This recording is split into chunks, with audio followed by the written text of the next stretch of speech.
Assalamualaikum warahmatullahi wabarakatuh. Selamat pagi Bapak Ibu, salam sejahtera dan salam sehat untuk kita semua.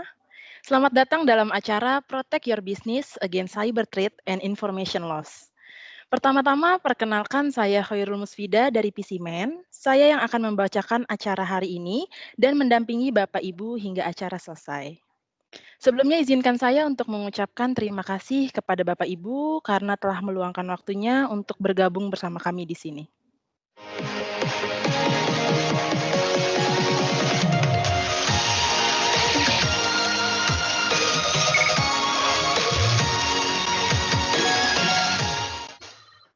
Saat ini kita sudah terhubung dengan Pak Dito. Halo Pak Dito, apa Pak Dito Halo, iya, Pak Dito apa kabar Pak? baik baik, Mbak, Baik, Mbak Ida alhamdulillah ya Pak ya. bagaimana teman-teman semoga semua, dalam keadaan sehat? Alhamdulillah kita di sini juga sehat Pak. Bapak udah Alhamdulillah. siap nih untuk menyampaikan presentasinya Pak? Siap, saya segera Oh, screen share, apakah oke. teman-teman bisa melihat screen share saya? Sudah oke Pak, Sudah ya? sudah Oke, terlihat, iya. bisa saya mulai? Silakan Pak Dito, Baik, saya terima persilahkan. kasih. Iya Pak. Selamat pagi Bapak dan Ibu, Assalamualaikum warahmatullahi wabarakatuh, semoga semua dalam keadaan sehat walafiat ya. Terima kasih atas kesempatan yang diberikan kepada Microsoft pada hari ini. Terima kasih juga kepada Pacific Cipta Mandiri sebagai partner Microsoft Indonesia untuk kolaborasinya dalam acara pagi ini. Perkenalkan, nama saya Prasidi Artono, namun panggil saja saya Dito. Saya adalah Channel Manager untuk Microsoft 365 di PT Microsoft Indonesia. Pada pagi ini saya ingin sharing sedikit bagaimana Microsoft bisa membantu organisasi untuk mengadopsi secure remote work atau kerja jarak jauh yang aman gitu ya. Nah, kita tahu bahwa segala sesuatu telah berubah dengan cepat ya, dan di dunia ini telah menjadi tempat yang berbeda sejak beberapa bulan yang lalu. Mungkin 8 bulan sejak kita pindah untuk bekerja dari luar kantor atau dari rumah. Banyak negara juga sudah mengimplementasikan, remote, kuarantin gitu ya, dan banyak negara juga termasuk sekolah, tempat ibadah, bisnis, dan kantor juga saat ini masih ditutup. Namun tentu kita tidak akan fokus pada krisis pandemi, melainkan, kita ingin fokus pada apa yang bisa kita lakukan dan kita antisipasi. Nah, saat ini kita berada di dalam suatu realitas yang baru, cara interaksi yang berbeda, dan juga cara bekerja yang baru. Sederhananya saat ini kita hidup di zaman yang semuanya serba remote, serba berjarak ya gitu ya. Termasuk beberapa aktivitas yang mungkin sering kita lakukan, contactless shopping, remote selling, curbside pick up, event-event diadakan secara virtual seperti event yang ada saat ini. Kemudian pembelajaran jarak jauh untuk pasien-pasien itu menggunakan jasa layanan kesehatan secara jarak jauh dengan telemedicine, secure remote work, dan juga remote development. Microsoft hadir di Indonesia dengan memegang teguh prinsip kita ingin memberdayakan setiap individu dan juga setiap organisasi di planet dan juga di Indonesia ini untuk bisa meraih sesuatu yang lebih baik gitu ya. Dengan cara kerja yang baru, kami mendukung untuk membangun solusi untuk membantu organisasi tetap melangsungkan bisnis mereka melalui krisis COVID-19 hari ini dan terus secara ke depannya. Dan disitulah bagaimana saya ingin menjelaskan sedikit tentang The Graph. Ya. The Graph adalah wadah atau platform di mana semua data dan sinyal yang menggambarkan bagaimana individu dan tim dalam suatu organisasi dapat menyelesaikan pekerjaan. Jadi begini bekerjanya Microsoft Graph. Individu, ya kita semua menciptakan data. Kemudian Microsoft Graph memproses data ini menjadi insight dan opportunity. Semakin banyak yang diintegrasikan ke Microsoft Graph, tentu tim kita akan semakin cerdas dan juga semakin agile dalam memanfaatkan grafik ini. Dan tentu ketika individu memiliki penggunaan yang sangat baik dengan The Graph, tentu akan berakibat yang sangat positif bagi tim untuk bekerja yang lebih baik. Dan tentu jika tim bekerja lebih baik, maka organisasi akan memiliki sumber daya yang paling berharga karena memiliki semua sinyal-sinyal dan data untuk meningkatkan produktivitas dan juga mencegah terjadinya kebocoran ataupun terjadinya serangan cyber yang tidak kita harapkan. Nah, the graph inilah yang menjadi dasar atau fondasi dibangunnya Microsoft 365, the world's productivity cloud. Common misconception atau kesalahan yang paling lumrah yang kami hadapi, Microsoft 365 itu biasanya dianggap sebagai solusi yang terdiri dari Office application yang sudah familiar tentunya ya, ada Word, ada Excel, ada PowerPoint, dan juga OneNote. Namun lebih dari itu, Microsoft 365 sebenarnya lebih dari itu. Ada juga solusi mail and social, ada juga solusi dari sisi konten, manajemen konten, dan juga manajemen intranet. Ada juga solusi untuk chatting, calls, dan meetings dengan Microsoft Teams. Kemudian ada juga solusi berupa analytics ya. Dan yang terakhir adanya solusi advanced security dan compliance yang tentunya didukung oleh uh, artificial intelligence yang namanya graph tadi ya, dan juga komponen-komponen security dan compliance. Saya tidak akan fokus membahas satu-satu, namun saya akan fokus terhadap porsi security yang ada di Microsoft 365. Ini merupakan informasi yang saya ambil dari Koran Sindo pertanggal 23 September 2019. Banyak sekali kasus kebocoran data yang terjadi di Indonesia. Kalau kita detailkan lagi lebih jauh, banyak sekali penyalahgunaan data yang tentunya berdampak terhadap kerugian sebuah organisasi maupun individu. Sebagai contoh, Agustus 2019, seorang pria Banyuwangi ya mendapatkan tagihan pajak senilai 32 miliar terkait transaksi bisnis 6 perusahaan. Ternyata polisi menangkap pelaku yang menyalahgunakan data kependudukan, data KTP, dan nomor arsip pajak perusahaan. Mei September 2019 ada sekitar 35 juta data penumpang sejumlah maskapai ya bocor di forum pertukaran data di dunia maya. Ada juga kebocoran data iktp yang diperjualbelikan di grup sosial media online. Kemudian ada juga yang mungkin akhir-akhir ini di sebuah situs e-commerce ada beberapa data consumer yang dipublikasikan dan gitu. Banyak sekali kasus data. Ini baru saya ambil juga gitu ya. Ini baru muncul di 2 bulan lalu dari Info Komputer. Marak kasus kebocoran data ya. Kemudian diambil dari kompas.com, banyak sekali kasus kebocoran data di Indonesia sebagai headline mereka. Microsoft mengeluarkan penelitian yang berjudul Laporan Ancaman Keamanan Endpoint 2019 di Indonesia. Jika Bapak Ibu memiliki kesempatan untuk membaca, ini merupakan referensi yang bagus untuk melihat situasi dan kondisi cybersecurity yang ada di Indonesia. Namun jika Bapak Ibu sempat melihat atau membaca dokumennya, ada hal yang menarik bahwa ternyata serangan cyber di Indonesia jika kita bandingkan dengan jumlah serangan cyber yang ada di negara-negara tetangga kita, seperti Singapura, Vietnam, Malaysia, Thailand, Filipina, itu total jumlah serangan di Indonesia itu 2,8 kali lipat, hampir 3 kali lipat lebih banyak dibanding negara-negara tetangga.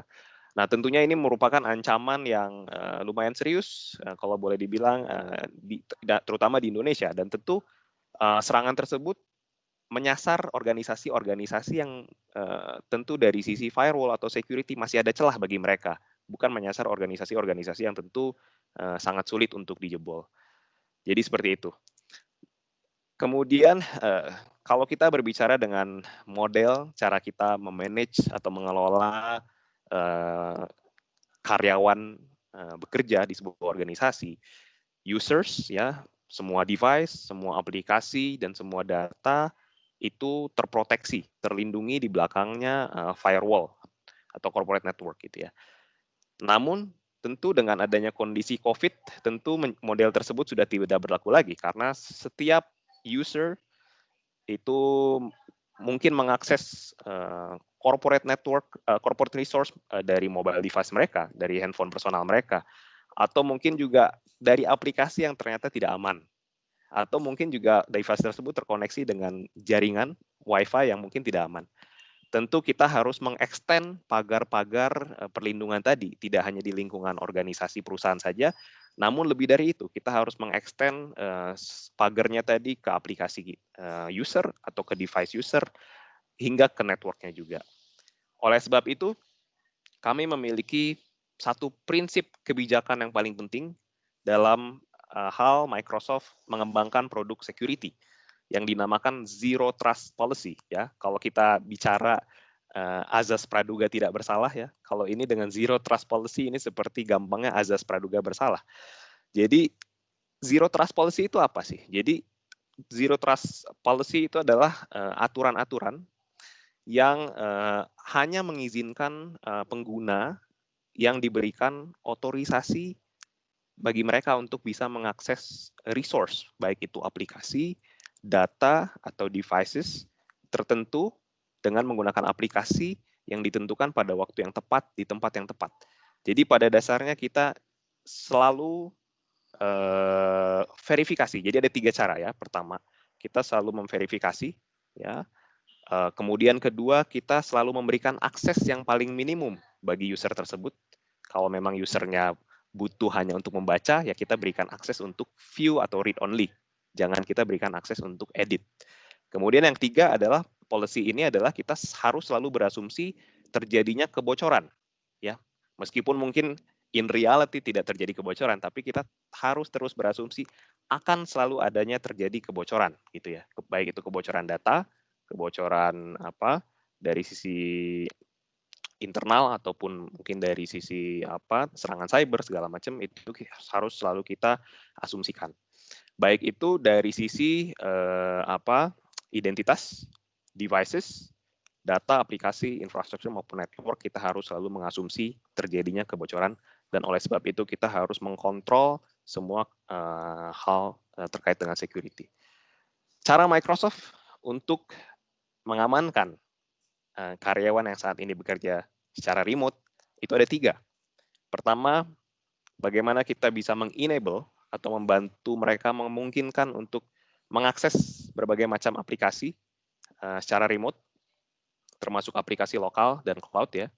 Kemudian yang kedua, bagaimana kita bisa mengelola perangkat atau devices dan aplikasi Anda secara efektif.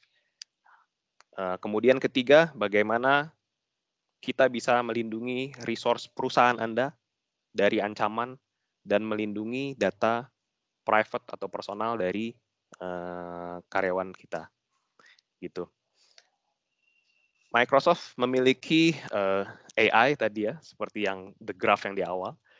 Dari AI yang ada di security, kita namanya Microsoft Intelligent Security Graph ya. Jadi bagaimana kita memiliki sistem yang bisa mensintesize semua data yang jumlahnya banyak di seluruh dunia. Sebagai contoh ada 470 miliar email yang dianalisis dari Outlook. Ini sebagai klarifikasi, jadi kita tidak menganalisis kontennya, tapi kita menganalisis sinyal.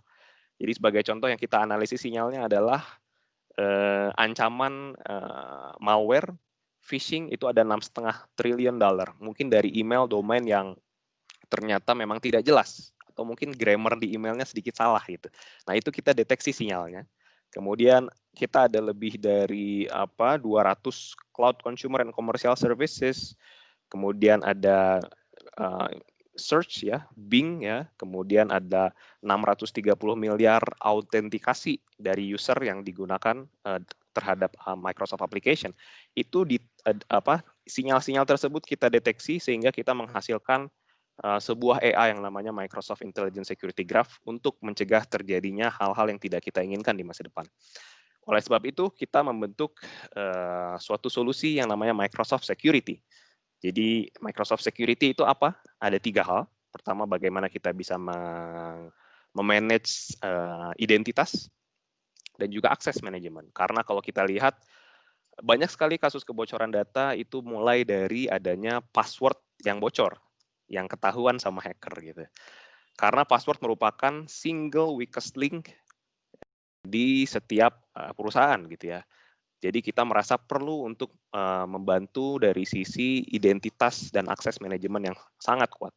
Kemudian kedua, dari sisi threat protection, seperti tadi yang disampaikan di awal, itu banyak sekali kasus-kasus serangan cyber, malware, phishing attack itu yang terjadi, apalagi pada saat COVID, trennya kelihatannya meningkat.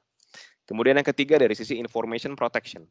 Pelanggan-pelanggan kami, Microsoft, menyampaikan concern bahwa mereka saat ini kesulitan untuk memanage adanya risiko-risiko terjadi kebocoran data dari dalam organisasi.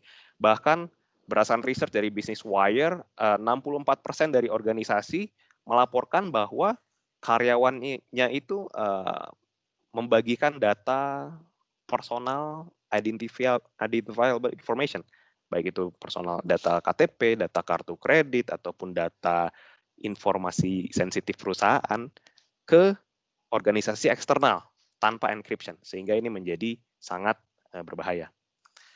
Nah, kita mulai dari pertama, jadi identity and access management. Jadi identity is a foundation of security, ya. Jadi kita percaya dengan Microsoft Azure Active Directory, kita menawarkan sebuah identity dan access management platform yang sangat komprehensif, ya. Dimulai dari authentication policy, kemudian easy single sign on untuk mereka user memiliki seamless user experience. Jadi ketika mereka berganti aplikasi, mereka hanya perlu sign in sekali saja gitu ya. Itu kita cover di identity and access management. Kemudian kedua dari sisi threat protection ya, kita ada sebuah machine learning yang bisa mendeteksi terjadinya serangan cyber. Itu yang sudah kita masukkan ke dalam semua aplikasi yang ada di Microsoft, termasuk email, termasuk Word, Excel, PowerPoint, itu semua kita embed machine learning-nya ke dalam aplikasi tersebut. Dan yang terakhir dari sisi information protection.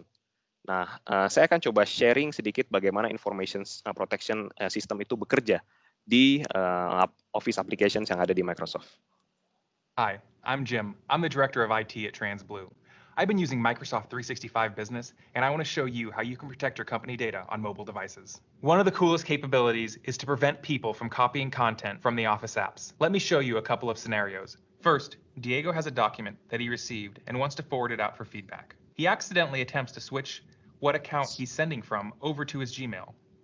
You can see here that the system lets him know that he can't do that. Next, Diego wants to save the same document and attempts to choose his Dropbox account. Because the policy won't let it leave a non-protected Office app, it won't let him save the file to Dropbox. And lastly, Diego wants to copy some text from his work email and put it into his iOS Notes app. Now, this isn't that common, but I'm using it to show you how the app is keeping the data from leaving it. But what is a more common scenario is when an employee attempts to copy information from their work email into their personal email. In this case, Diego tries to copy some patent information over to an email coming from his Gmail account. Even though the data is technically still in the app, the Gmail account isn't protected, so the system will prevent him from copying that data over. Pretty cool, huh? This is how businesses can really protect their data across devices and not have to worry about data leaks. Thank you for watching, and get started today with Microsoft 365 Business. Ya, itu contoh bagaimana mungkin detailnya nanti akan dijelaskan oleh tim dari PCman. Namun itu adalah sedikit contoh bagaimana security menjadi sebuah hal yang sangat penting, terutama terkait dengan mencegah terjadinya kebocoran data, termasuk dari email tadi ya, gitu. Nah, yang terakhir yang ingin saya sampaikan adalah adanya Microsoft Secure Score. Jadi Microsoft Secure Score ini adalah suatu kapabilitas yang ada di Microsoft 365 Security yang tujuannya adalah untuk mendeteksi seberapa baik, sejauh apa performance yang ada saat ini terkait dengan security yang ada di sebuah organisasi. Jadi kita bisa mengetahui nilainya, ibaratnya seperti rapot Secure Score kalau di dalam slide ini itu 43% dari 100. Artinya masih ada improvement yang harus kita lakukan di organisasi tersebut. Kita juga bisa mendeteksi ya dari mana saja sih skor-skornya yang rendah. Ternyata mereka organisasi ini masih rendah di data, masih rendah di manajemen device, namun cukup baik dari sisi pengelolaan identitas atau password dan juga aplikasi. Kemudian kita juga memberikan identifikasi terkait perbaikan-perbaikan apa saja yang bisa kita lakukan. Seperti contohnya mungkin kita bisa mulai mengimplementasikan multi-factor authentication ya, seperti kita mengakses aplikasi online banking, selain kita memasukkan username atau password, mungkin kita perlu mendefine adanya fingerprint atau mungkin menggunakan one time password OTP gitu ya. Dan itu kita lakukan juga rekomendasinya di Secure Score ini. Kemudian di dalam ini juga ada benefit yang bisa kita provide juga dengan adanya MFA, for example, gitu ya. Dan yang terakhir kita juga bisa membandingkan seberapa baik sih sebenarnya skor security organisasi kita jika dibandingkan dengan organisasi serupa yang mungkin jumlah karyawannya sama atau mungkin industrinya sama gitu. Kita bisa melihat sejauh apa. Dan tentu ini juga mengeluarkan suatu report dari sisi matrix secara time series ya. Jadi seiring berjalannya waktu kita bisa melihat tren security-nya apakah meningkat atau berkurang gitu ya. Jadi seperti itu.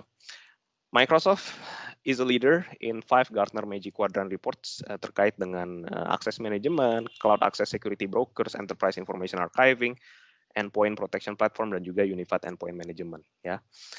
Dan ini berdasarkan research dari Gartner yang mana adalah merupakan research third party gitu ya.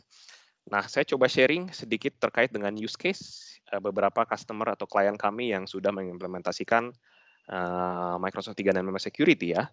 Jadi Bridgewater ini adalah sebuah perusahaan investment banking gitu ya. Mereka menggunakan Microsoft OneDrive ya untuk menyimpan file-file Word, Excel, dan PowerPoint ya. Jadi sebelum mereka menerapkan security system ya, mereka mengamankan dokumen-dokumen tersebut dengan di belakang corporate firewall. Artinya mereka mengharuskan karyawannya untuk bekerja dari kantor dan menggunakan device kantor gitu ya. Dan tentu ini menyebabkan kepuasan dari karyawannya itu cukup rendah. Nah, Bridgewater ini mulai berkolaborasi dengan Microsoft untuk mengimplementasikan Zero Trust Security Framework ya dengan Microsoft 365 untuk bisa delivering seamless access ke dokumen, ke email, ke data karyawan dengan tanpa mengorbankan adanya security policy yang dikorbankan gitu ya. Jadi mereka selalu mengasumsi terjadi adanya kebocoran data gitu, zero trust policy yang tadi gitu. Nah, saya juga coba tunjukkan salah satu contoh dari AXA Insurance yang mungkin terkait dengan company yang sangat strict terhadap regulasi karena mereka bergerak di bidang financial services industry gitu ya.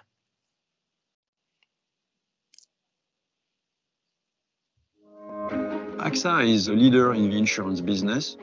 160,000 people around the world helping customers to live a better life. We want to be more relevant for the client. We are not there only to pay the claim. We want to be there to serve you 24/7 at the global scale. The biggest challenge is really to bring together past and future. Technology is a way to connect people. It's not anymore technology to save money, it's technology to make money. It will still be around customer, going from a payer to a partner. People in this company are really driven by thinking what's next. Cloud is the direct link to innovation and scale. Microsoft 365 is a very important part of our digital workplace. Doing innovation in one country is easy, doing it in 60 countries is hard. We're able to speak the same language via the online translation functionalities, via Microsoft Teams, via the knowledge sharing SharePoint solutions can provide us. Everything we do from now on needs to be built around what the technology can bring and what the data can enable. We are in a business where data privacy is extremely important. Microsoft is making the product compliant, understanding the regulation locally, and making sure it's embedded in the product beforehand. So it's a major plus. We use OneDrive, we can work remotely without any problem. And the beauty of it is that we can centralize the policies, define security for everybody without putting a lot of constraints on the laptop and the users. Those tools are increasing the customer experience. Now our agents are really serving the customer on a real-time basis. Microsoft 365 is a real innovation accelerator for us. It helps us to collaborate better, to share knowledge better, and to build jointly with our local partners and our local subsidiaries innovative solutions. Ya, itu salah satu use case di mana AXA menerapkan Microsoft 365 Active Directory juga ya untuk bisa memanage semua device dan aplikasi di karyawan. Kemudian tadi Bridgewater ya. Kemudian dari sisi rumah sakit ya. Jadi ini salah satu rumah sakit di Jerman ya, itu mereka mengalami terjadinya serangan cyber security attack ya. Yang nama ransomware-nya tuh GenCrab 5.3. Ini jadi mereka meminta uang gitu ya. Ransomware kalau tidak diberikan uangnya mereka akan menyebarkan data-data pasiennya mereka gitu ya. Nah, ketika terjadinya hal itu mereka panik, tim IT-nya panik dan managing director dari rumah sakit tersebut mereka meng-hire in-house IT department dan juga bekerja sama dengan beberapa partner Microsoft dan mereka selepas mereka mengimplementasikan Microsoft Defender Advanced Threat Protection ya mereka bisa menyelesaikan solving semua malware atau ransomware mereka dalam jangka waktu 72 jam gitu ya. Ini juga terkait rumah sakit St. Luke's University ya yang ada di Pennsylvania, Amerika gitu ya. Mereka cukup besar company-nya, mereka ada 10 rumah sakit, ada 300 sites di 10 kecamatan di Pennsylvania dan juga New Jersey. Mereka memiliki 15.000 karyawan ya. Nah, mereka mengimplementasikan Microsoft Secure Score ya untuk memonitor kondisi security yang ada di masing-masing endpoint di karyawannya mereka. Kemudian use case yang terakhir itu saya nggak tahu ngomongnya gimana, tapi Gränges ya, ini adalah sebuah company manufacturing yang ada di Swedia ya. Jadi mereka ada memanufacture aluminium untuk mensuplai ke beberapa perusahaan-perusahaan manufacturing yang ada di seluruh dunia. Mereka saat ini market leader di Swedia ya, sehingga mereka memiliki porsi R&D yang cukup kuat. Nah, dengan adanya porsi R&D yang cukup kuat, tentu banyak sekali kompetitor yang ingin mengadopsi R&D dokumennya mereka. Dan tentu bagaimana kita bisa mengamankan porsi R&D-nya mereka itu menjadi hal yang mereka prioritize dengan mengimplementasikan Azure Information Protection ya, ketika karyawannya itu membuka dokumen saat ini mereka bisa mengencrypt datanya dan bisa membuat klasifikasi apakah data ini merupakan data yang confidential, highly sensitive atau mungkin bisa dikirim ke organisasi eksternal perusahaan mereka gitu ya. Nah, di luar perusahaan-perusahaan tersebut, bisnis di seluruh dunia juga sudah mulai percaya terhadap Microsoft Security Solutions, salah satunya BP, Accenture, Qantas, Heineken, Goodyear, Toshiba, beberapa rumah sakit, pesawat, farmasi, manufacturing, semuanya juga sudah mulai mempercayakan dan mereka sangat concern terhadap security juga.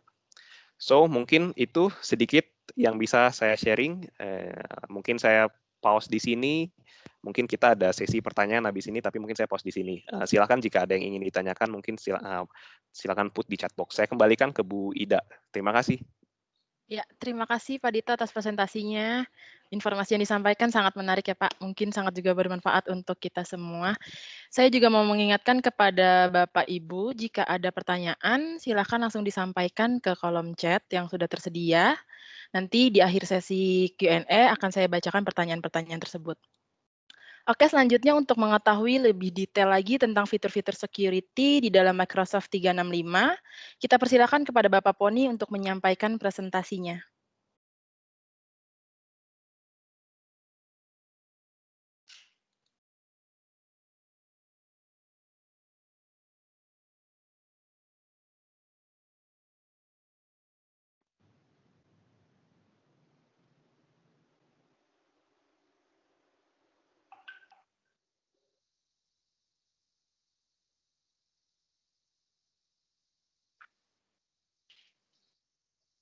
Oke, nampaknya Pak Poni sudah ready nih di depan kamera. Halo Pak Poni. Ya, halo Ida. Halo Pak Poni, Siap. apa kabar Pak? Baik, baik. Thank you Iya. Ida.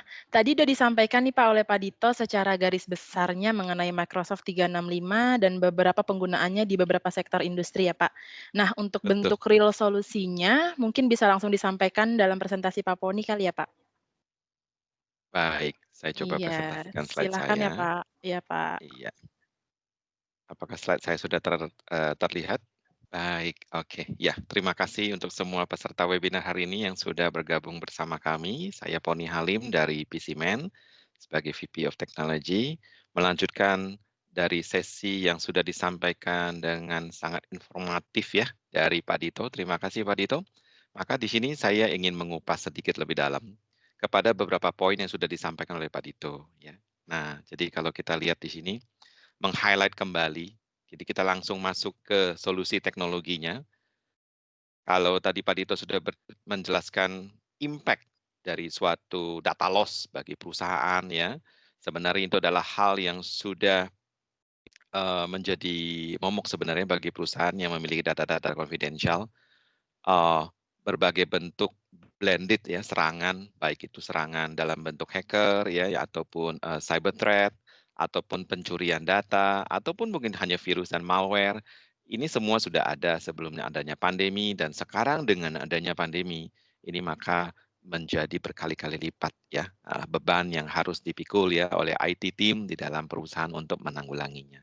Nah, di sini saya ingin mengajak sedikit kita semua untuk berpikir kembali.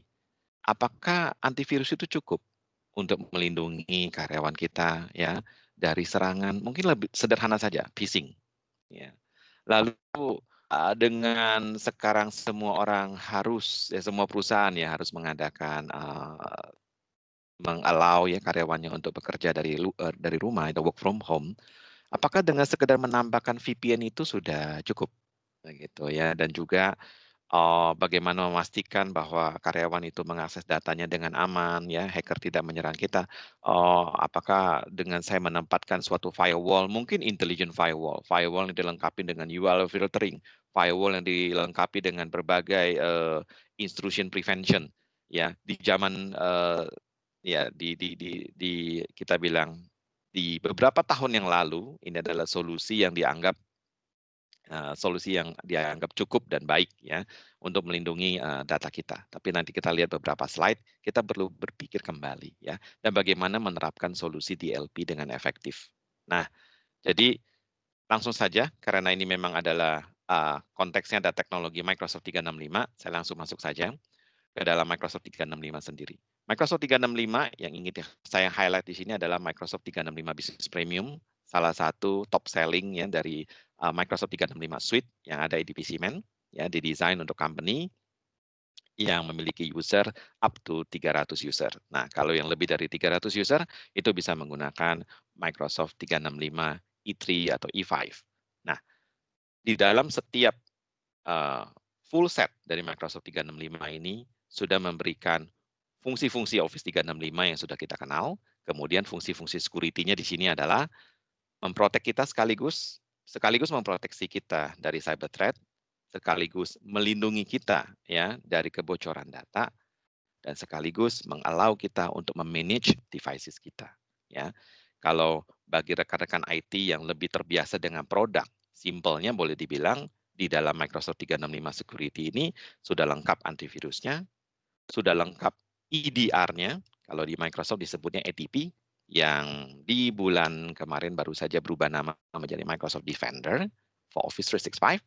Kemudian dengan solusi Protect Business Data Against Leak ini, solusinya itu adalah solusi DLP dari Microsoft yang bernama EMS, ya, Enterprise Mobility and Security. Semuanya ada di dalam Microsoft 365 Business Premium. Dan untuk secure device and control access, dengan EMS ini kita juga bisa memanage Windows 10 devices kita. Nah, dan mungkin dari banyak peserta yang hari ini belum aware bahwa di dalam Microsoft 365 Business Premium ini sebenarnya juga memberikan kita benefit untuk upgrade seluruh Windows kita ke Windows 10 Pro. Ya, jadi upgrade existing Windows previous version of Windows ke Windows 10. Kenapa ini penting dari kacamata security? Karena di Windows 10 lah Microsoft menginvestasikan seluruh perangkat ataupun pengamanan security-nya seperti yang dijelaskan oleh Pak Dito tadi, semuanya itu ada di dalam Windows 10 dan modern devices. Jadi kalau users menggunakan iOS dan juga Android ya. Jadi di dalam kacamata security kita memang harus melihat 3 platform ini secara konsisten, secara fair, secara lengkap. Kita nggak bisa memikirkan suatu solusi yang gimana cara saya mengamankan laptop users kita aja. Kita harus menyadari fakta bahwa sekarang users kita itu menggunakan laptop, entah itu Windows 10, entah itu Mac, kemudian dia juga menggunakan smartphone, entah itu Android, entah itu iOS. Jadi kerangka security bagi perusahaan itu penting sekali sekarang mengadres langsung ke semua platform ini. Ya, Windows 10, Windows maksudnya di sini adalah Windows 10, Jadi dipastikan dengan Microsoft 365 Business Premium yang belum Windows 10 otomatis dapat upgrade ke Windows 10. Tujuannya sebenarnya untuk meningkatkan security posture yang tadi disampaikan oleh Pak Dito ya, supaya security posture ini bisa menjadi nilainya sangat tinggi dalam perusahaan. Nah, saya masuk sedikit lebih dalam ke dalam link-link yang ke dalam beberapa fitur ya, sambil juga mengajak kita untuk berpikir kembali bagaimana link ini di-put into action. Nanti setelah sesi pengenalan dari saya beberapa slide ini, kita akan masuk ke sesi demo yang akan dibawakan oleh rekan saya Galang. Nah, yang pertama adalah disebut fitur save link. Sederhana sekali ya, kita bisa lihat di layar di sini ya.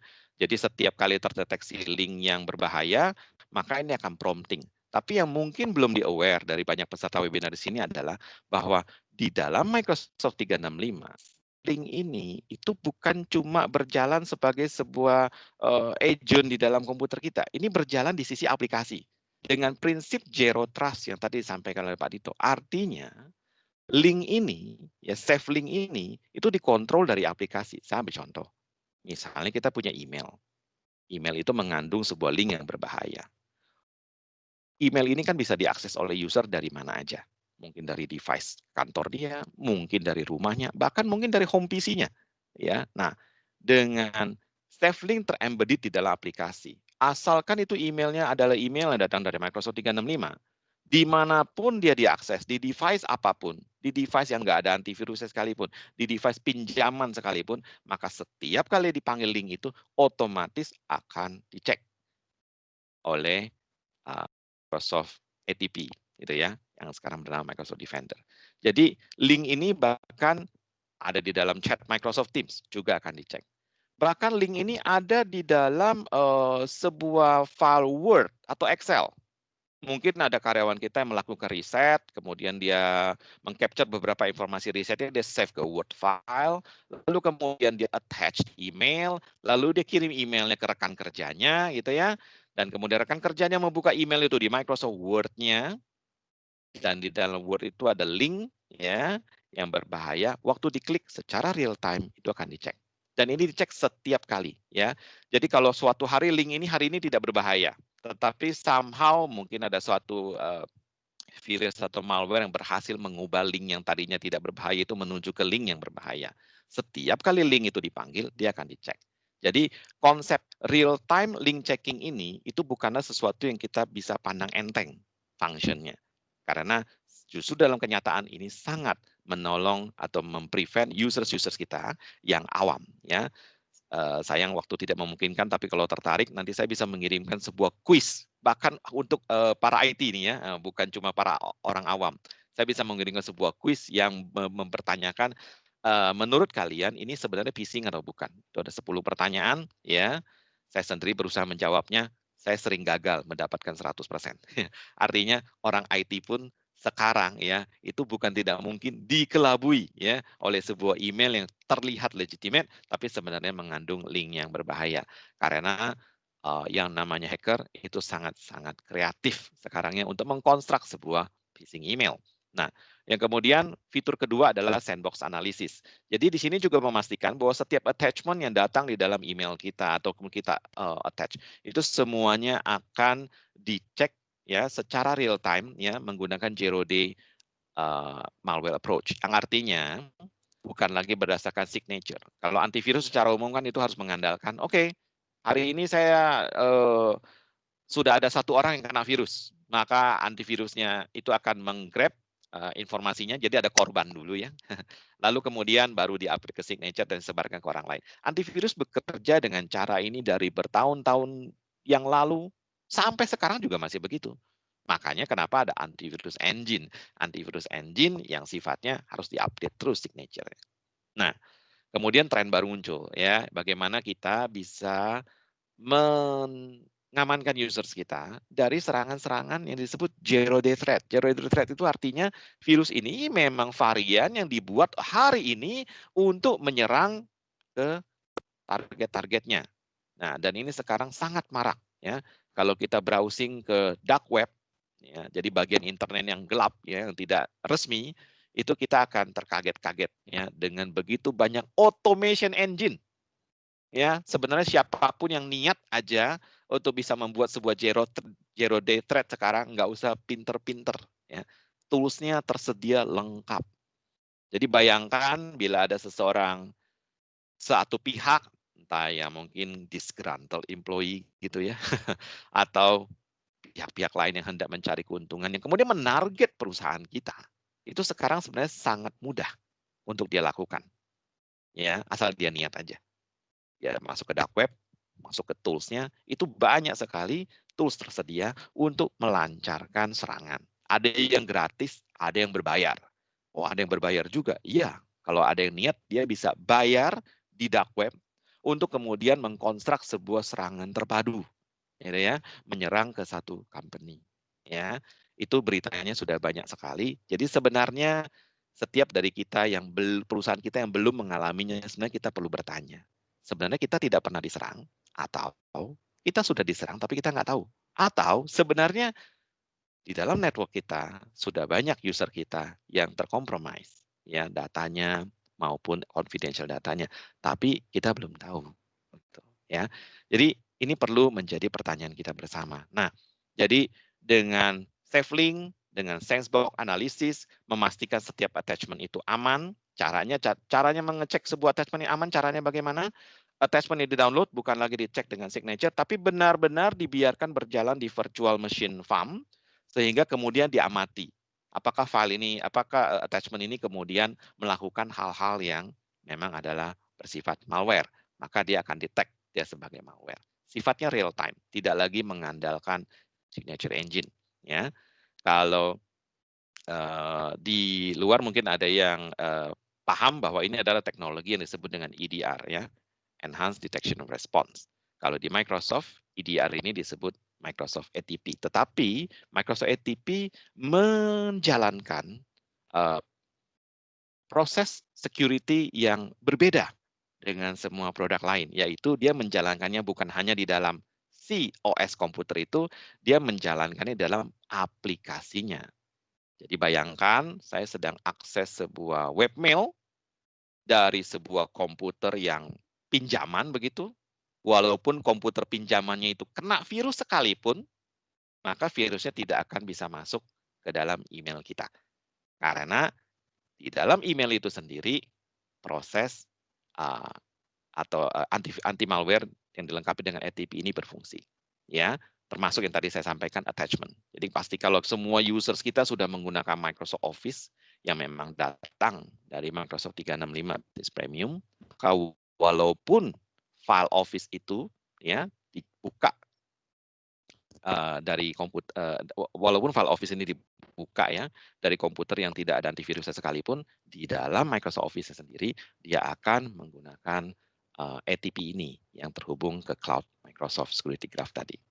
Nah, kemudian anti-phishing ini sifatnya juga bisa selalu di-enhance dengan machine learning dari Microsoft yang tadi sudah disampaikan oleh Pak Dito, adalah Microsoft Security Graph, sebuah giant thinking AI engine, ya, yang terus mengumpulkan data dari seluruh dunia untuk berbagai behavior ataupun signature ataupun pola-pola serangan dari phishing maupun hacker threat lainnya. Dan kemudian nanti kita juga akan lihat demonya mengenai multi-factor authentication, ya. Dan semuanya ini di-enhance di atas Windows 10. Jadi Windows 10 adalah kita bilang solusi dari Microsoft, ya, atau istilahnya jawaban dari Microsoft untuk sebuah platform komputasi yang benar-benar aman, ya.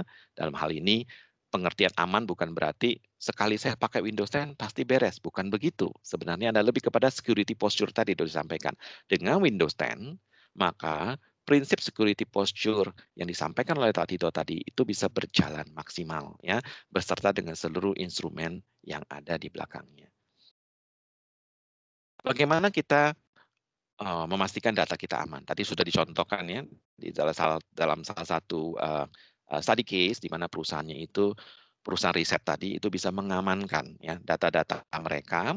User waktu mengakses data tersebut di dalam perusahaan mereka tidak menyadari bahwa itu terenkripsi, tapi waktu mereka resign, filenya itu mungkin masih ada di USB mereka, filenya mungkin masih ada di komputer mereka, tetapi hari itu mereka resign, hari itu juga file itu semua menjadi sampah, tidak terbaca lagi.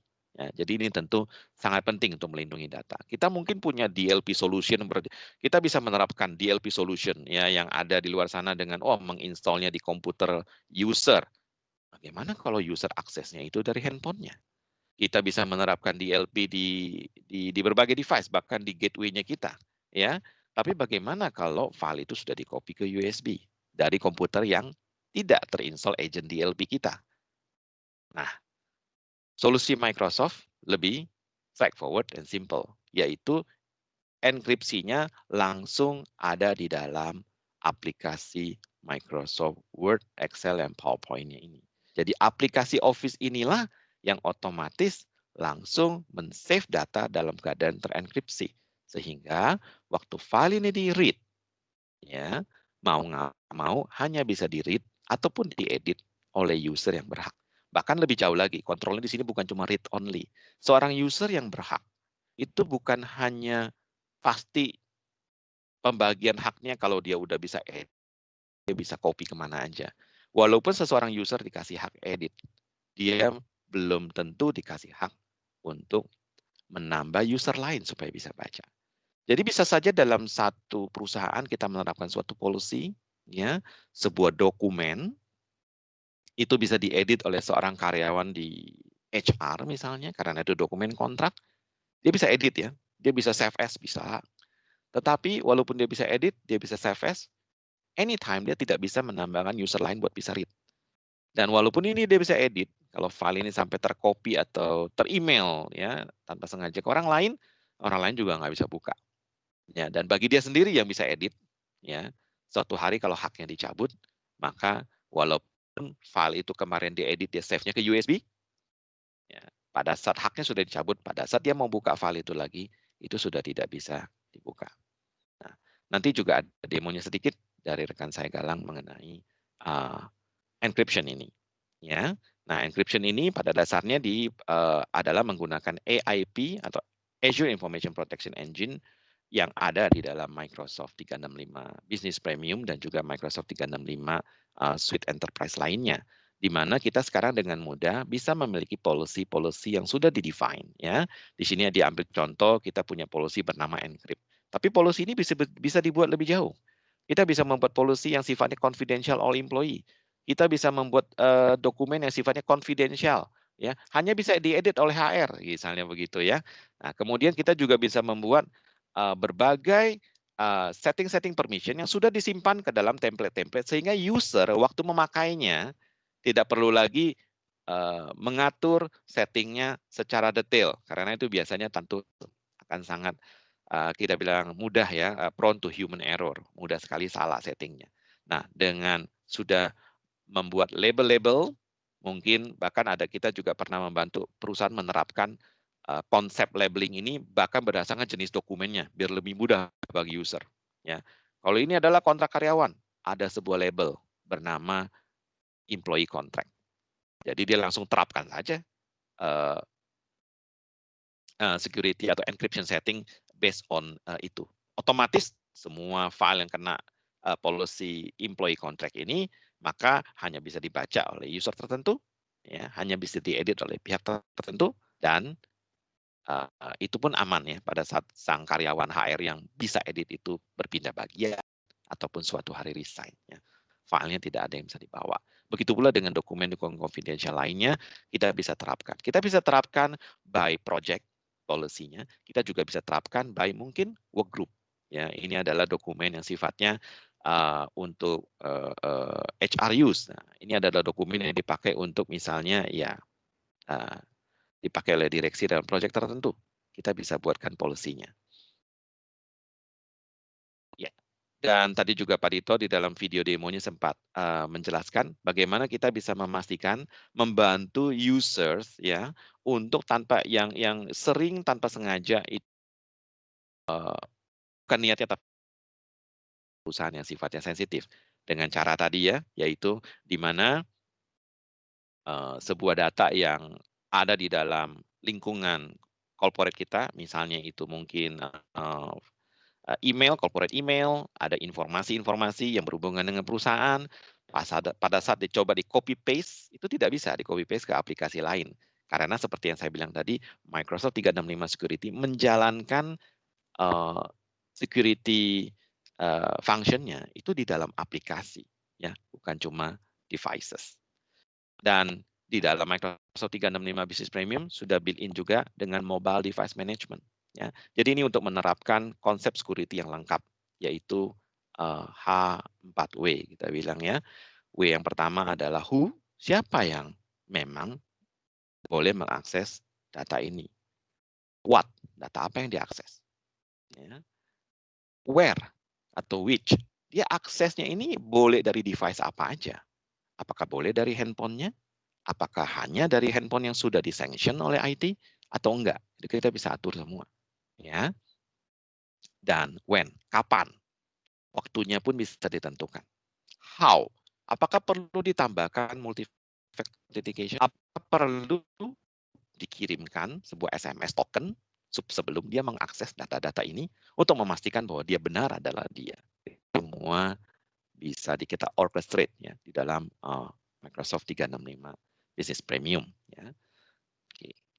Ya, singkatnya seperti yang saya sampaikan slide-slide ini, sifatnya sebenarnya saya menjelaskan beberapa poin yang sudah disampaikan oleh Pak Dito, tapi saya highlight lebih kepada use case-nya. Pada dasarnya kesimpulannya adalah di dalam Microsoft 365 Business Premium, kita memiliki ATP ya untuk memastikan ATP yang sekarang sudah berganti nama menjadi Microsoft Defender for Office 365 untuk melindungi kita dari cyber threat ya. Kemudian dilengkapi dengan encryption engine yang datang dari Azure Information Protection yang sifatnya encryption engine yang terkoneksi ataupun dibangun di dalam aplikasi ya, sehingga tidak masalah kita menjalankan dari device apapun.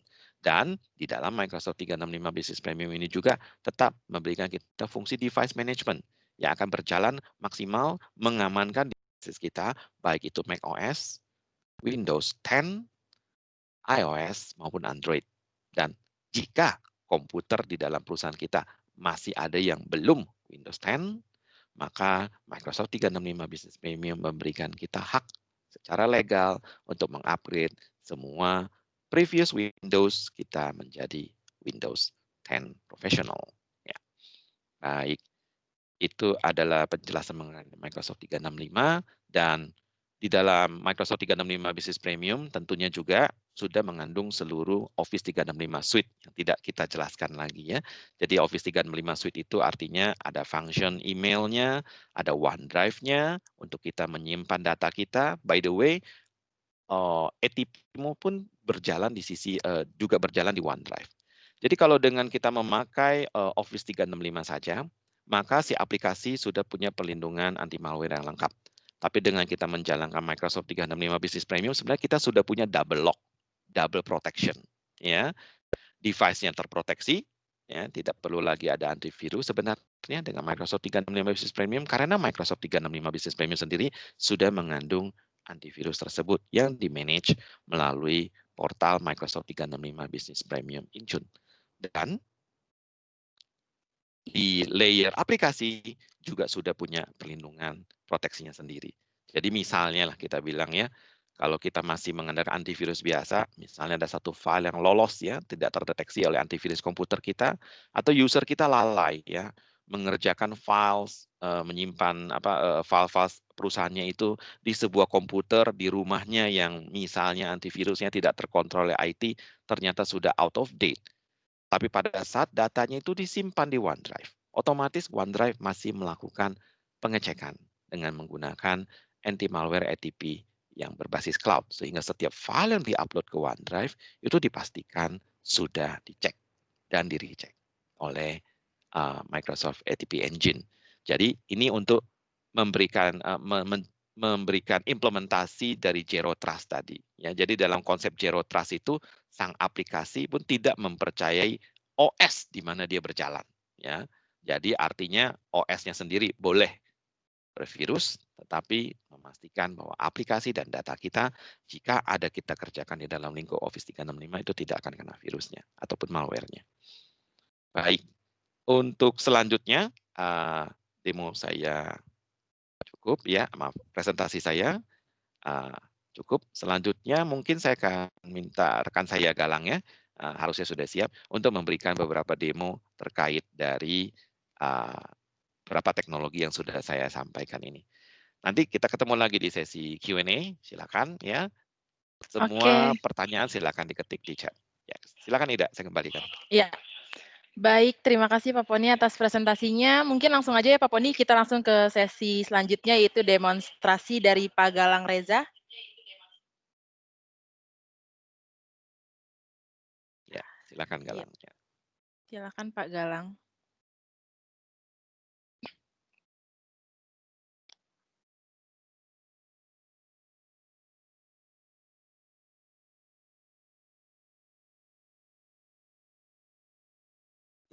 Sambil dipersiapkan Pak Galang, ini saya juga mengingatkan jika ada pertanyaan silakan langsung diketik di kolom chat ya.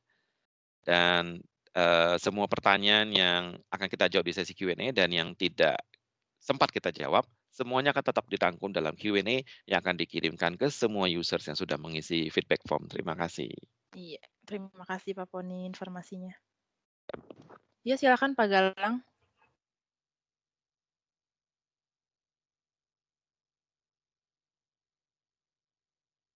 Iya, terima kasih Pak Poni. Baik, kali ini di sini saya akan mendemokan mengenai beberapa fitur yang tadi sudah diinfokan Pak Poni. Yang pertama adalah fitur dari Azure Active Directory Conditional Access. Jadi sebenarnya apa sih Azure Active Directory Conditional Access? Itu sebenarnya di mana kita memberi policy di mana user harus memenuhi requirement policy tersebut untuk bisa akses ke resource data yang ada di company kita. Jadi di sini saya misalnya mengambil contoh seperti ini. Saya sudah di sini sudah membuat sebuah conditional access di mana conditional access ini kita bisa memilih ya, conditional access ini ingin di-assign ke user siapa saja. Jadi kita bisa memilih hanya ke user tertentu saja. Kemudian aplikasi apa yang ingin kita terapkan conditional access ini? Di sini saya ambil contoh adalah aplikasi Office 365 Exchange Online, yaitu email account-nya. Jadi user ini nanti harus memenuhi policy tersebut untuk menggunakan untuk mengakses data email. Kemudian ada grant access. Nah, grant access ini adalah policy-nya yang saya buat. Jadi user ini harus harus mengakses data company menggunakan device yang ditandai sebagai compliant device. Jadi apa sih compliant device? Jadi compliant device itu merupakan device-device yang telah terregister ke Azure ID.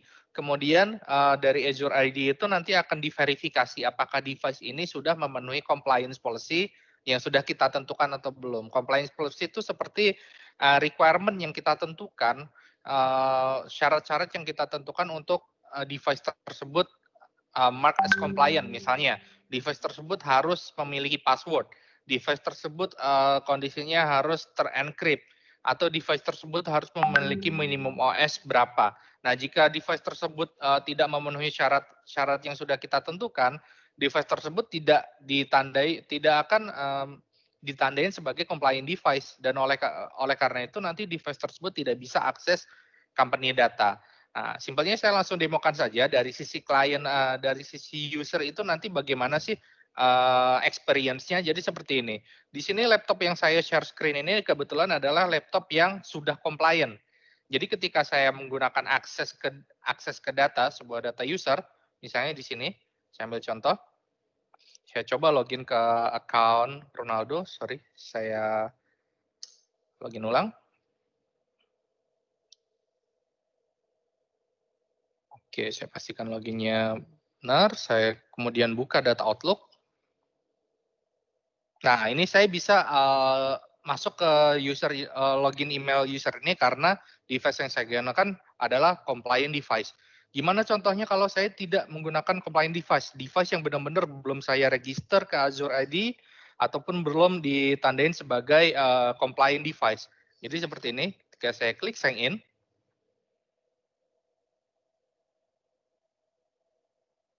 kemudian saya masukkan passwordnya.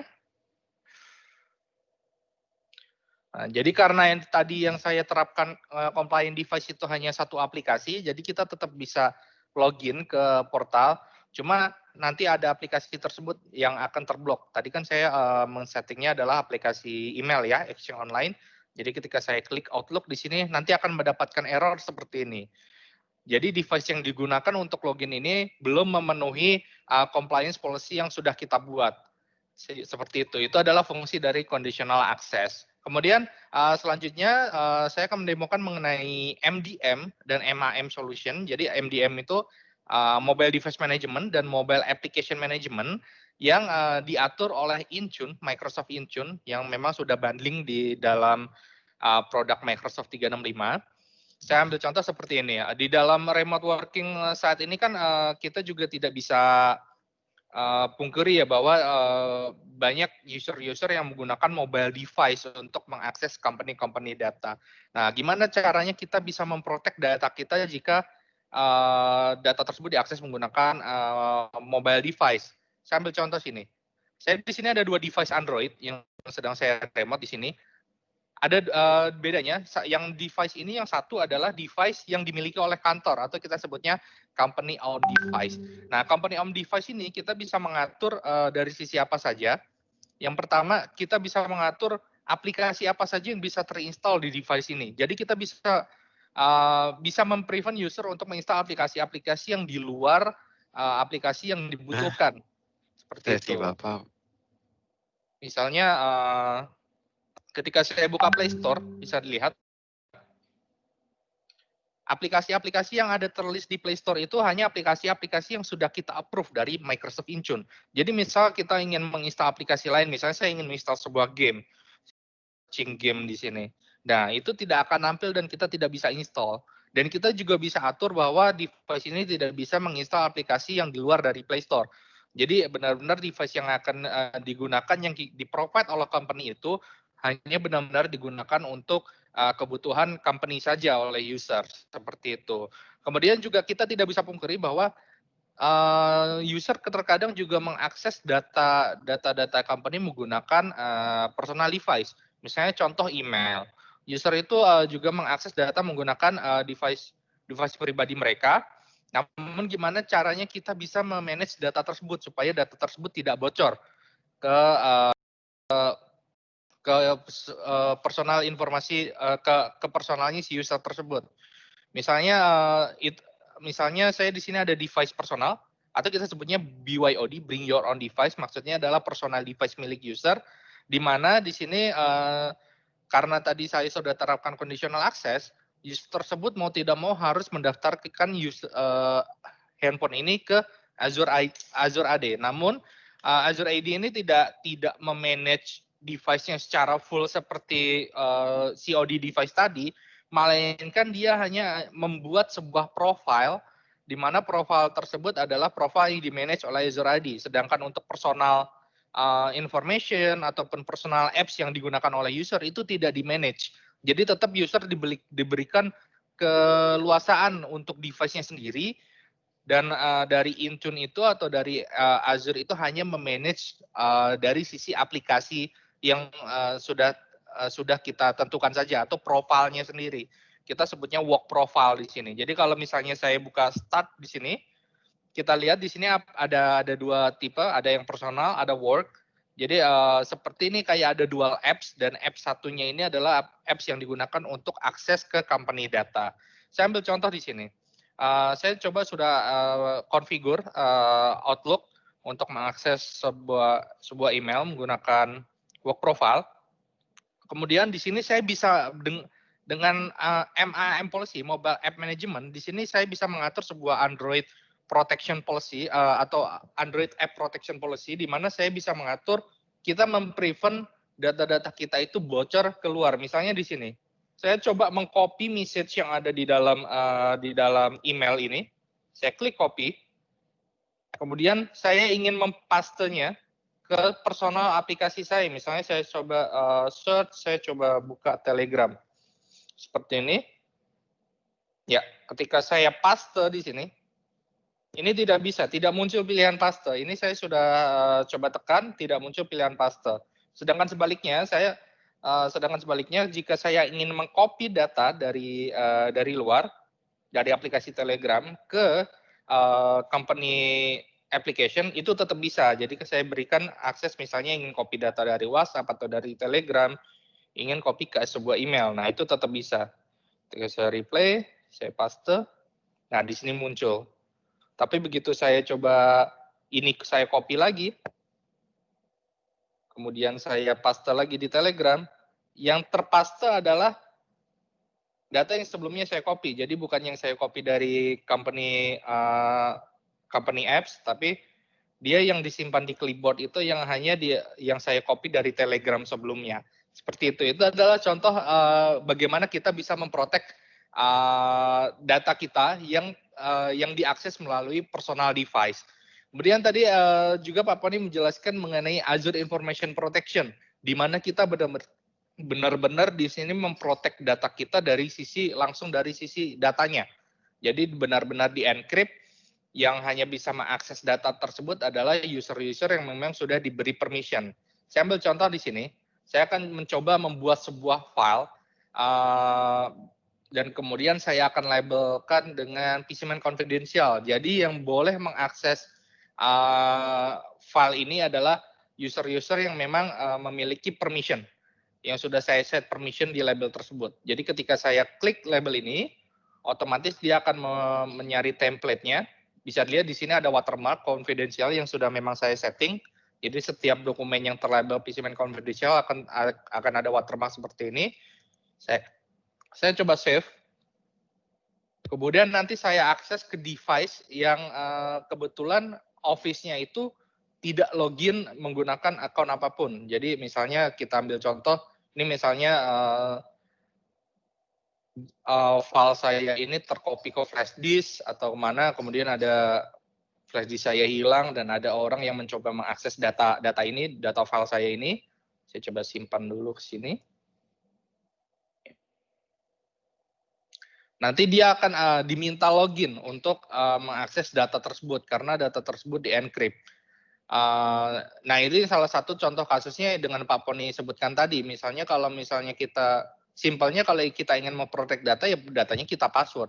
Tapi bagaimana kalau misalnya user tersebut sudah tahu passwordnya dan tiba-tiba user tersebut meninggalkan company kita dan dia ingin membuka data-data yang sudah di-copy ke komputer dia. Nah, itu jika dia sudah tahu passwordnya, pasti dia akan simple dengan mudah bisa akses data tersebut. Nah, jika dengan menggunakan Azure Information Protection, dia itu harus mengakses datanya menggunakan kredensial user tersebut. Dan jika user tersebut sudah resign, otomatis kredensialnya juga akan di-delete dan dia tidak akan bisa akses ke company data tersebut. Saya ambil contoh di sini. Saya coba akses ke Word.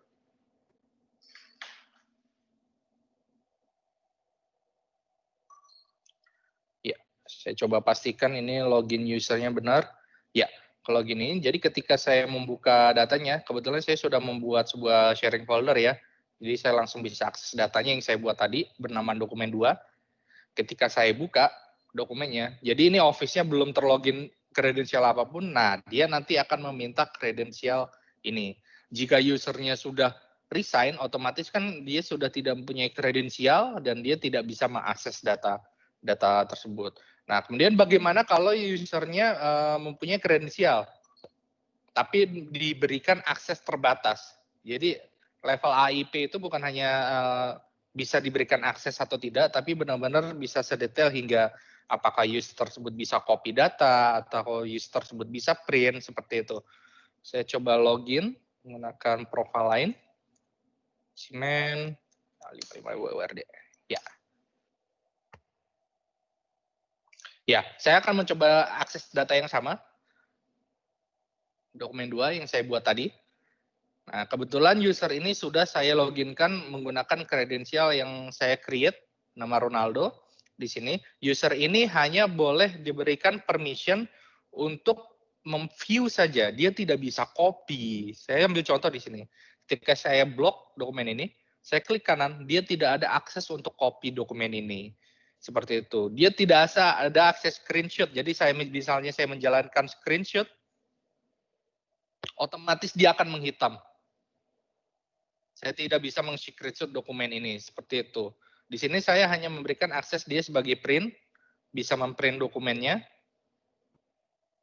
Jadi dia bisa print. Bahkan dia pun tidak bisa save as ya. Jadi walaupun dia diberi read only, terkadang kan masih ada yang bisa save as. Nah ini pun dia tidak bisa save as. Jadi dokumen ini benar-benar secure. Dan nanti ke depan misalnya user ini dia tiba-tiba meninggalkan company, otomatis kan kredensialnya sudah dihapus. Otomatis user tersebut sama sekali tidak bisa melihat dokumen ini. Karena dokumen ini memerlukan login kredensial untuk mengakses dokumen ini. Itu bedanya AIP dengan dengan password biasa seperti itu. Ya, mungkin itu sekian saja Pak Poni untuk demo kali ini. Saya kembalikan lagi ke Pak Poni atau Pak Zul. Iya, baik. Terima kasih. Ya, demikian demonya ya. Kalau ada yang mau ditanyakan, silakan kepada semua peserta ya. Kita Iya. akan coba jawab ya di sesi Q&A. Silakan saya kembalikan ke Ida. Iya, sekarang kita langsung masuk ke sesi Q&A dan udah ada beberapa pertanyaan Pak Poni di kolom chat. Saya bacakan pertanyaan yang pertama ya, Pak.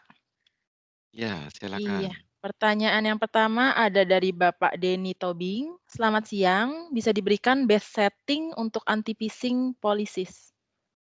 Itu gimana, Pak? Oke, kalau ini sifatnya pertanyaan nanti pakai link nih, Pak. Ya, Oke. jadi artinya ya kalau untuk anti phishing ini memang pada dasarnya beberapa setting sudah diberikan secara default ya oleh Microsoft dan terus di-tune. Nah, kemudian kita bisa mengubah beberapa setting, sebenarnya mengubah beberapa setting yang kita anggap perlu ya, misalnya menambahkan blocklist tertentu ya, atau kita ingin meng-whitelist beberapa link-link tertentu yang mungkin dipakai oleh intranet kita. Nah, secara umum setting-setting lain itu sebenarnya sudah di-optimize ya oleh Microsoft Support untuk selalu sesuai ya untuk anti-phishing ini. Jadi kalau anti-phishing ini pada dasarnya dia berupa engine yang sekali di-enable kepada semua user. Jadi paling penting kita memastikan ini di-enable ya oleh semua ter-enable oleh semua users. Karena walaupun kita sudah memiliki lisensinya bukan berarti begitu saya create user, assign license langsung hidup, enggak. Perlu di-enable ya. Nah, jika butuh informasi lebih lanjut ya mungkin akan kita jawab di dalam linknya nanti ya, di dalam FAQ. Iya, Baik. oke. Mungkin kita langsung ke pertanyaan selanjutnya ya Pak Poni. Baik. Nanti ini juga Pak Dito mungkin bisa bantu jawab kalau Pak Dito masih ada di sini, Pak Dito. Iya. Oke, next ada pertanyaan dari Bapak Anugrah Sito. Saya punya pertanyaan, mengapa Azure Protect Information mempunyai peranan penting di dalam Office? Mungkin Pak Poni atau Pak Dito bisa bantu jawab. Iya. Maaf, tadi boleh diulang sedikit, saya miss sedikit Ida. Oke. Pertanyaan. Jadi Pak Anugrah Sito ada pertanyaan, mengapa Azure Protect Information mempunyai peranan penting di dalam Office 365? Ya, jadi Azure Information Protection ya atau AIP ini adalah encryption engine yang ada di dalam Office 365 ya, di dalam konteks Microsoft 365 Security. Jadi AIP inilah engine yang bertanggung jawab bekerja sama dengan Azure AD untuk memberikan fitur enkripsi ya kepada email, attachment ya ataupun file-file Office ya dokumen kita ya di dalam keseluruhan aplikasi Office 365. Tanpa AIP berarti ya tidak ada encryption ya. Maka dengan AIP ini adalah encryption. Encryption di sini berbeda dengan sekadar kita memberikan password kepada sebuah dokumen. Waktu kita memberikan sebuah password kepada sebuah dokumen Word atau Excel, ya itu juga encryption ya, tetapi itu disebut adalah basic encryption ya, yang didesain untuk personal use sebenarnya. Ya, pengertiannya personal use adalah begini. Sebuah dokumen saya encrypt, saya kasih password maksudnya. Lalu password untuk bisa read ya cuma saya yang tahu ya. Kalau ini kita pakai untuk menerapkan dalam security dalam company, ini sudah saya encrypt dengan password, kemudian passwordnya saya beritahukan ke teman saya. Ini passwordnya untuk view ABC ya. Kalau dia butuh edit, ini password untuk editnya DEF ya. Hari ini saya beritahukan ke satu orang yang memang saya mau berikan akses. tidak ada yang bisa mencegah dia segera memberitahukannya pada orang lain. Ya, dan tidak bisa ditarik balik ya. Hari ini saya berikan misalnya Ida, password dokumen saya ini ABC Ida. Gitu. 2 bulan kemudian saya mau cabut balik, Ida, lupa dong passwordnya, lupa, ya nggak bisa ya. Ida disuruh lupa dokumennya, ya. Sedangkan dokumennya sudah ada sama Ida mungkin juga udah berikan orang lain dan saya nggak mungkin meminta Ida, ayo lupakan ABC ini ya dari dalam pikiran dia, cuci otak gitu. Tidak mungkin.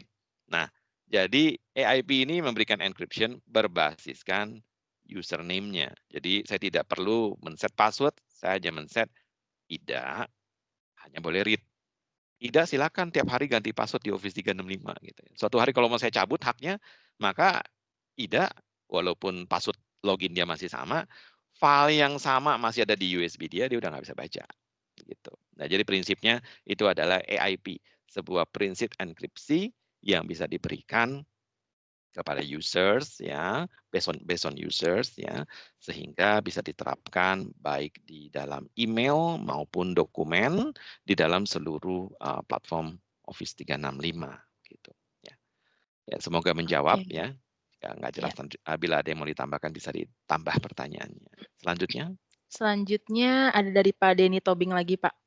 Pada MDM, baik iOS dan Android, mengapa tidak ada perubahan pada waktu wipe data pada device tersebut?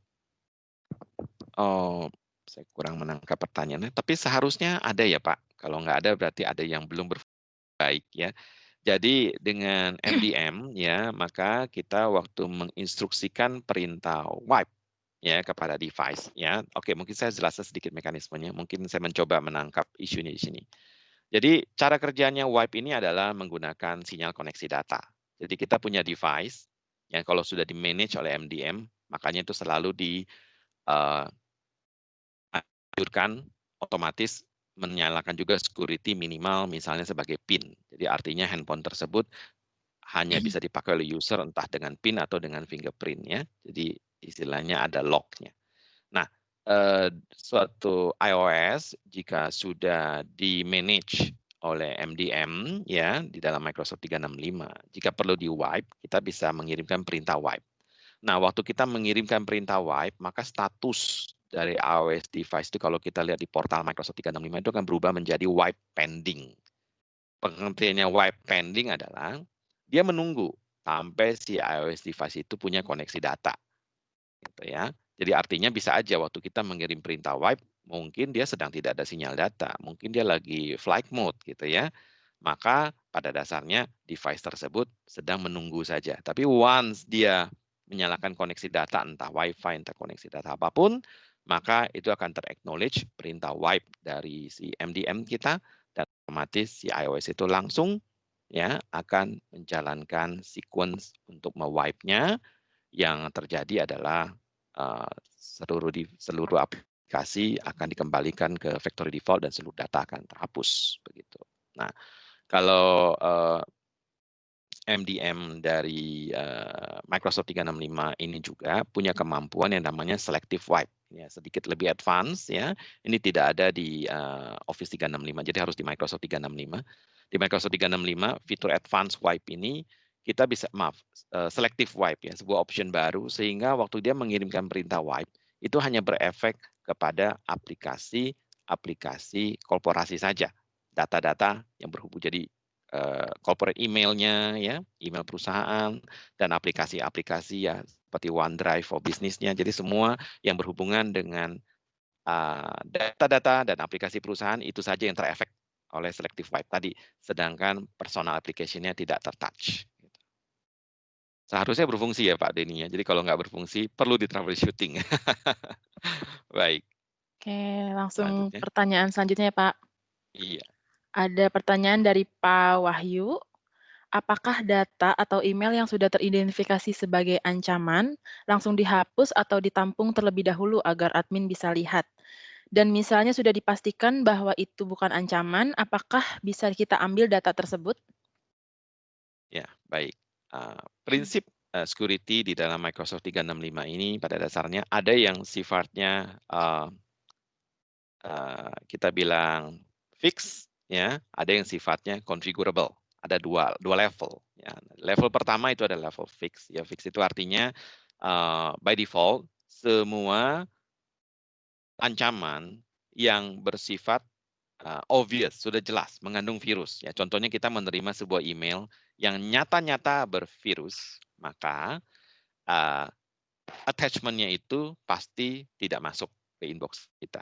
Ya, jadi pasti di drop gitu ya. Dan kemudian kita mendapatkan notification saja bahwa email yang kita terima attachment-nya bervirus dan attachment-nya sudah diganti menjadi text file saja.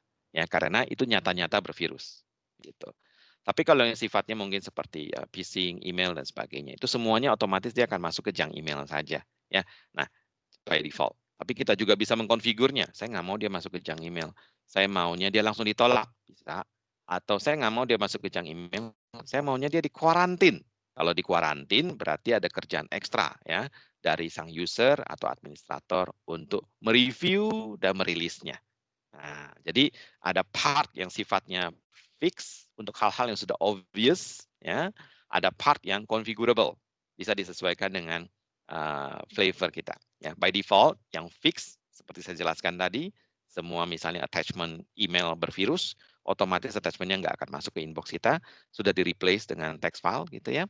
Dan kemudian kalau yang configurable ada contoh bahwa email ini sebenarnya bukan bervirus, tapi ya ini mungkin phishing atau scam ya atau spam ya, dia akan masuk ke junk email. Nah, bagaimana kita mau behavior dari phishing atau spam email ini berfungsi, kita bisa atur, kita bisa set sesuai kebutuhan kita.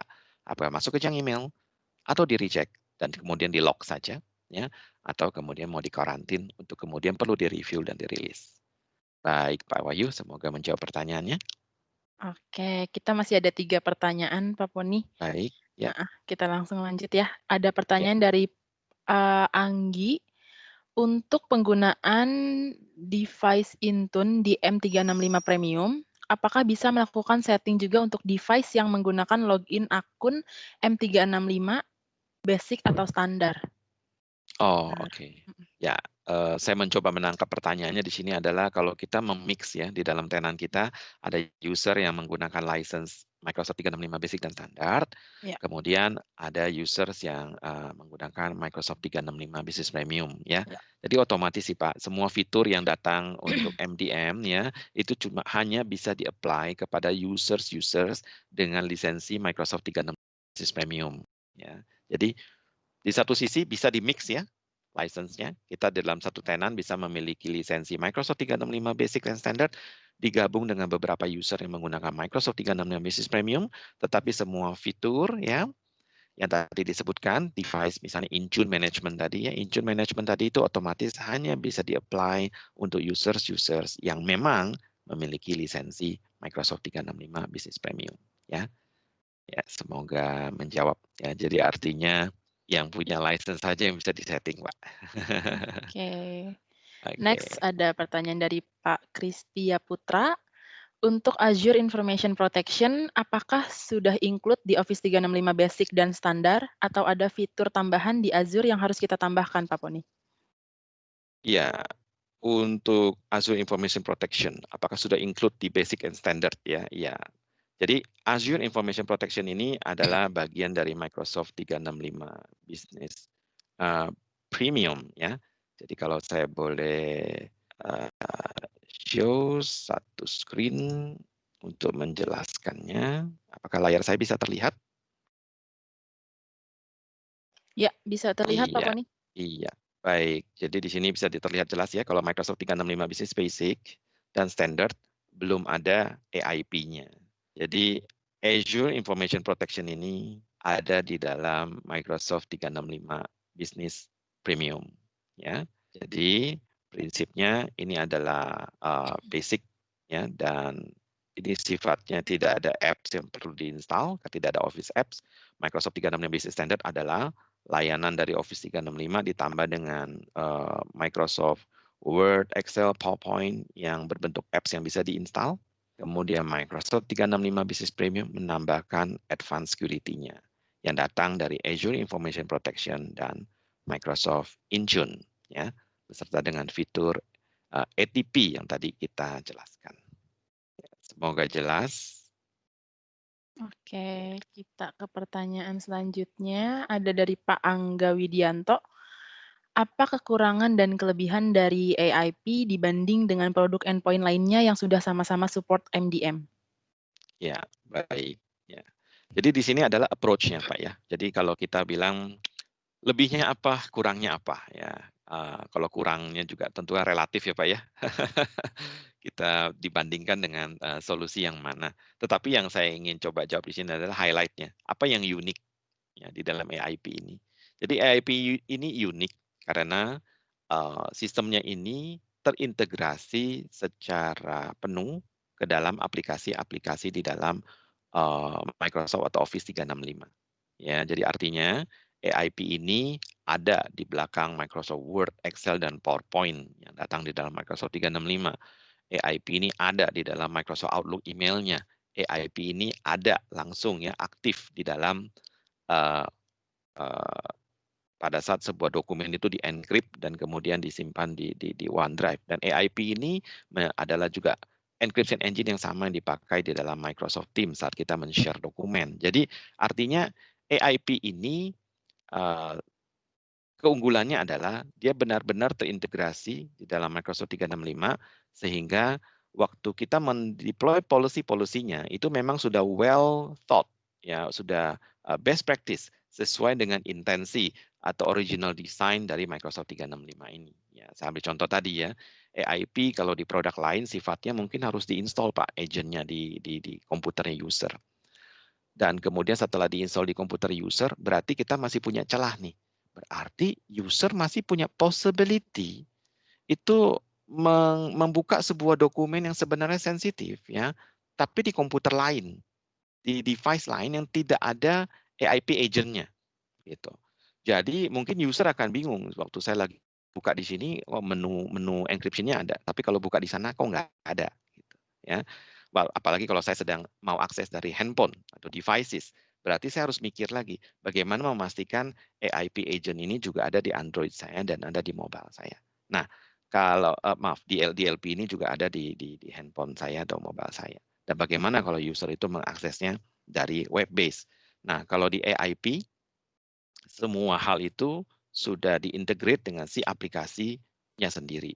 Jadi saya ambil contoh di Microsoft, sorry saya share sedikit lagi aja untuk memberikan gambaran. Ini ada contoh saya ada sebuah file Excel di sini. Jadi AIP-nya ini bukan berbentuk agent atau apa, AIP-nya berupa sensitivity label yang saya bisa set di sini tadi udah dikasih lihat, atau bahkan di dalam setting yang datang dari Microsoft Excel itu sendiri, begitu. Ya, di sini saya bisa langsung men-set permission siapa yang boleh read dokumen saya, siapa yang boleh change dokumen saya. Ya, ini menggunakan AIP engine yang ada di dalam Microsoft Security, Microsoft 365 Security. Jadi di sini saya bisa menentukan ya bahwa mungkin yang bisa read dokumen saya ini adalah Ida, begitu.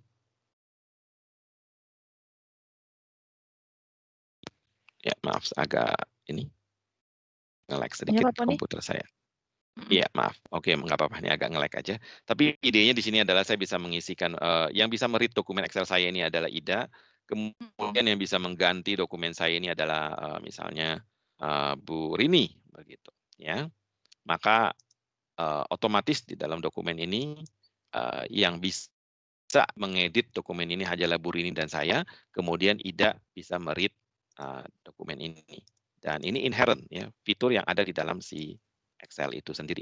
Nah, jadi kalau kita menggunakan solusi DLP lain, pada dasarnya seluruh encryption yang ada ini otomatis berbentuk agent terpisah dari aplikasinya.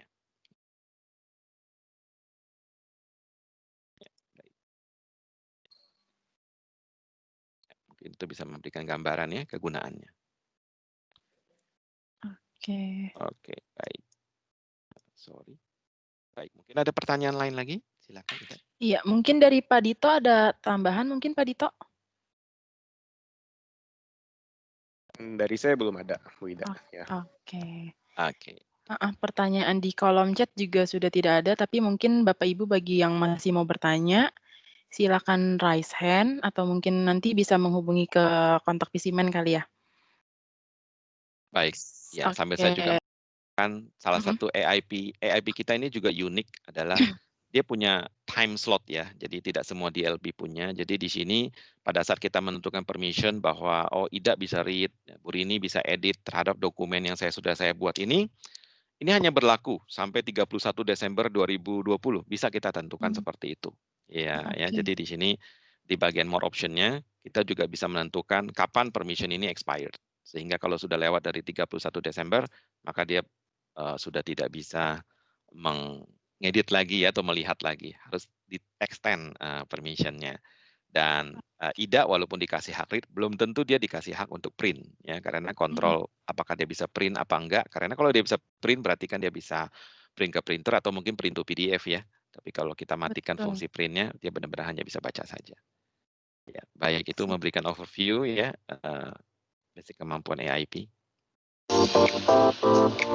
Untuk mendapatkan update informasi seputar teknologi IT, silakan follow akun sosial media kami di @visimenid untuk Instagram dan Facebook, Visimen Indonesia untuk LinkedIn, dan Visimen ID untuk official channel YouTube kami.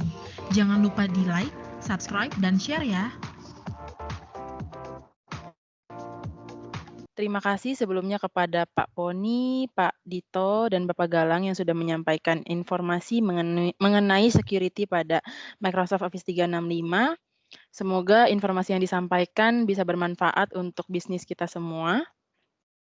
Tidak lupa juga saya ucapkan terima kasih kepada para audiens yang sudah mengikuti pada acara hari ini. Semoga di lain kesempatan kita bisa bertemu lagi di event-event kita yang selanjutnya. Saya undur diri, mengucapkan terima kasih. Selamat siang. Ya, terima kasih. Saya Poni Halim undur diri. Terima kasih untuk semua peserta yang sudah bergabung bersama kami siang hari ini.